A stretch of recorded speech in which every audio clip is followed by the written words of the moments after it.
दिनै जोंहा नैबे सनितपुर जिल्लानि राङापारा हिन्दी स्कुलावहाय अडिशनखौ लानाय जादों ग्राउन्ड अडिशनखौ मोजाङैनो मोजां जाना थांबाय अडिशना दिनै गोबां बादायगिरि बिथांमोना बाहागो लाफैदों लोगोसे सेलेक्टबो जादों सोरबा थानो गोनांबो जादों बिनि थाखायनो आङो जाय बादायगिरिफोरा सायख'जादों बिथांमोनहा जाहाथे बिथांमोननि नाजानायजों बिथांमोननि रोंगौथिजों नेक्स्ट लेभेलनि थाखाय मोजां रोखोमै साखाफारा जानानै आरो मोजां रोखोमै बाहागो लाफिननानै देरहासार जानो हाबावो बा हालाङो बेखौ आङो मिजिंथियो लोगोसे जाय बादायगिरिफोरा सायख'जायासै एबा थालांनो गोनां जादों बिथांमोना जाहाथे दुखु जायालासेनो इयुननि हाबाफारिफोरावहाय बेबायदिनो गोसो गुदुं जानानै गावनि रोंगौथिखौ आरो जान्जिखाफ्रानानै साबसिन हामसिन खालामनानै बाहागो लानानै इयुननि हाबाफारिफोरावहाय देरहासार जानो हालाङो आं बेखौ खावलायो दुखु जानानै नार्भास जानानै थानाङा गावनि रोंगौथिखौ उननि समावहाय मोजां रोखोमै देखायलांफिननानै बा बाहागो लाफिननो आवगायलाङो बेखौ आं मिजिंथियो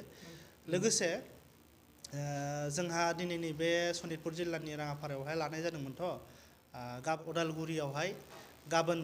अडिशन लानाय जागोन अडिशननि थावनिया जाहैबाय उदालगुरि संगीत नाट्य बिद्यापीठ मिउजिक स्कुल बेवहाय अडिशनखौ लानाय जागोन बेनिखायनो उदालगुरि जिल्लानि साफ्रोमबो गोसो गुदुं रोजाबगिरि एबा रोजाबनो मोजां मोनग्रा लोगोसे सोलोंफुबाय थानाय बा रोजाबखाबाय थानाय साफ्रोमखौबो आङो गावनि रोंगौथिखौ लानानै रोजाबनायनि बेलायावहाय नैबे प्लेटफर्मखौ नागारालासिनो गावनि रोंगौथिखौ दिन्थिफैनो थाखाय खावलायदों आरो निस्सय गावनि रोंगौथिखौ देखायनानै देरहासार जालांनो हागोन आं बेखौ मिजिंथिनानै बयखौबो नैबे अडिशनावहाय बाहागो लाफैनो थाखाय खावलायहरनाय जाबाय नोंथांमोना गाबोन जे उदालगुरियाव लागोन बेनि अनगायै गुबुन जायगाफ्रावबो लागोन औ मोनफ्रोमबो जिल्लायावनो जोङो लानो सानदों आरो बे लेखायै जोङो सम आरो थंखौबो होखानाय जादों बबे जिल्लायाव मा समावहाय लानाय जादों बेखौ मिथिनो थाखाय जोंहा बड'लेण्ड आइडलनि अफिसियेल पेजावहाय रोखायै होखाजोबनाय दङ फोसावनाय दङ बेवहाय हाबनानै बा थांनानै गासिबोखौ मिथिनो लानो हागोन अब्लाबो आङो गोसोआव थानायखिनिखौ फोरमायनो सानदों गाबोनथ' उदालगुरियाव जाखासिगोनानो लोगोसे बिनि उनावहाय तामुलपुराव दङ तामुलपुराव 10 तारिख जागोन बेनिफ्राय बाक्सायावहाय 11 तारिख चिराङावहाय 12 तारिख क'क्राझारावहाय 13 तारिख बेखिनियानो बिनि उनावहाय आरो दंबावो किसुमान बेखौ आं गोसोआव गैजोबा बेखौ नायनानैसो माबाना लासिनो बेनि जि मेगा अडिशन बेखौ नोंथांमोना माब्ला आरो बबेयाव लानाय मेगा अडिशन हिसाबैथ' जोङो बेखौ थावनिखौ दासिमबो थि खालामनो हाथ'वाखै मानो होनोब्ला जों कन्टेस्टेन्टनि सायावहायसो सोनारगोन नालाय आरो लोगोसे जोंहा ओरै सानजा रायजोनिफ्राय सोनाब रायजोसिम नङा होमबा एसे डिसटेन्सखौ नायनानै जोङो बबाव सुबिदा मोनो बे लेखायै जोङो उनावहाय जायगाखौ थि खालामनानै फोसावनाय जागोन आरो नोंथांमोना जे बे हाबाफारिखौ मावबोगासिनो दङ दायो नोंथांमोननि बे हाबाफारियाव ओनसोलनि बाहागो लागिरिफोरनि अनसायनायखौ नोंथांमोना माबोरै मोनो जोङो फ्राय ओनसोलनि बाहागो लागिरिफोर बा कन्टेस्टेन्ट हिसाबै जोङो जिखिनि मोनदों मोजां रोखोमनि मोनदों बा गोसो गुदुं जानानै फैनाय सुबुंफोरखौ जों बाहागो लानाय नुनो मोनदों बा जायफोरा थालांदों बा सायख'जायाखै बिथांमोनाबो गोसो गुदुं जानानै फैदों आरो बेखिनि माने साहसखौ जोंनो नांगौ माने बिनि थाखायनो जोंनो बे प्लेटफर्मखौ लाबोनाय जादों मानोना बेफोरबायदि प्लेटफर्मनि गेजेरजोंसो गावनि रोंगौथिखौ दिन्थिफुंनो हायो बा गावनि रोंगौथियावहाय माबाफोर सोलोंनांगौ दंबावोब्ला बेवहाय ओंखारो थारमाने दा बेनिखायनो जेनेबा जाय बिथांमोना फैदों गोसो गुदुं जानानै बिथांमोना सेलेक्ट जायाखैब्लाबो निस्सय बे प्लेटफर्मनिफ्राय माबा मोनसे नङा माबा मोनसे गावनि नांगौ एबा सोलोंबावनांगौ बा गावनि जिखिनि रोंबावनांगौ दङ बेखौ मोनथिनानै थांनो हादों होननानै आं बिसास खालामो आरो नोंथांमोना जे बे हाबाफारिखौ लाबाय थादों बे हाबाफारिखौ लानायनि नोंथांमोनहा गुबै थांखिया मा आरो बिनिफ्राय माबा मोनसे मोजां फिथाइ मोनगोनखौ नोंथांमोना मिजिंथिदों नामा निस्सय जोंनि बे बड'लेण्ड आइडल देग्लाय सिजन 2 बिनि गेजेरजों जोङो मोनसे मेथाइ रोजाबनाय कम्पिटिसन फाथिदों मानोना जोंहा जोंनि ओनसोल बा जोंनि बड'लेण्ड एरियानि रायजो राजाफोरनि गेजेरनिफ्राय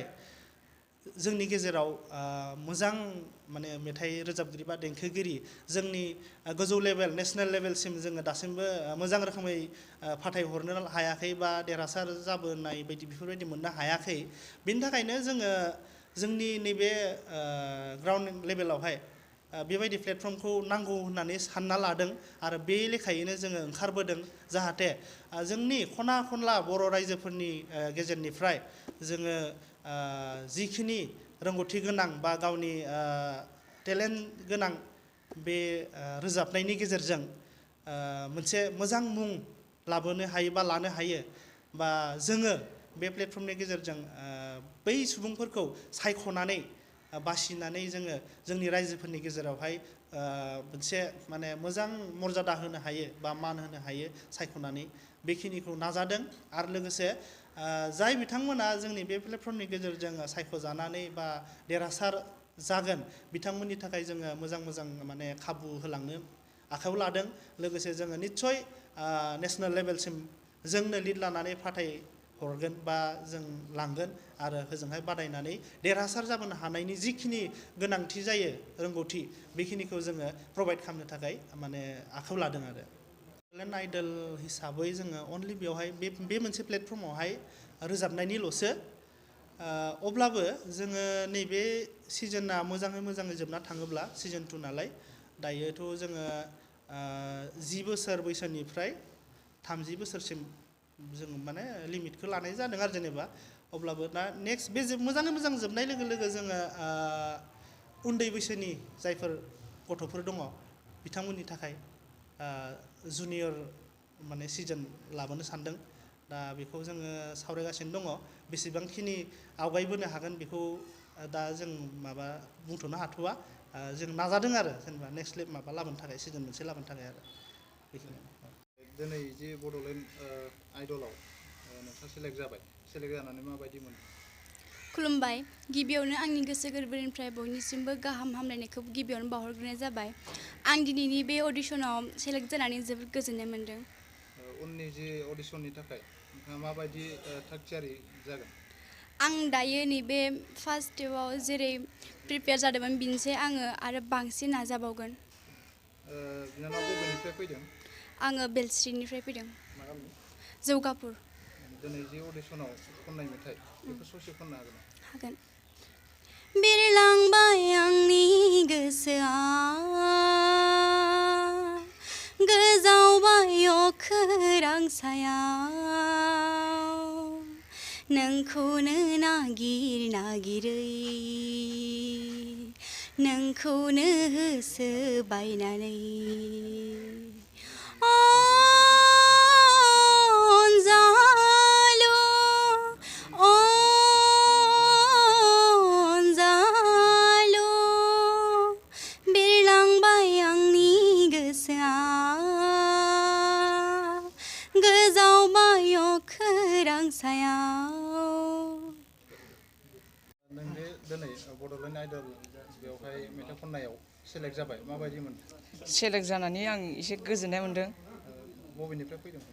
आं दिकेजुलि बाटासनिफ्राय फैदों नोंहा इयुनाव सासे सिंगार जानायनि सिमां दङ नङा होमबा दा बिनि थाखाय माबायदि नाजादों आं एसे गोरायैनो नाजादों उनाव सिंगार जानो थाखाय उननि हाबाफारियाव जे अडिसन फैबावगासिनो बेनि थाखाय माबायदि थिरांथा लादों आं इयुननि फैबावगोन अडिसनाव मोजां लाखिनो थाखाय मोजां सोलोंगोन आरो दहाय जे अडिसनाव खननाय मेथाइ बे मेथाइखौ ससे खननो हागोन नामा माबोला फैगोन बर'नाव सुखु गोजोननाय हो माबोला नुगोन बर'आ सिमांनि रायजो आलादा नखर बर'ना बिर जोहोलाव मुंख्लंफोरनि थैनाया ओरैनो थांसै नामा जोहोलाव मुंख्लंनि थैसामफोरा ओरैनो दैयावसो थांसै नामा रु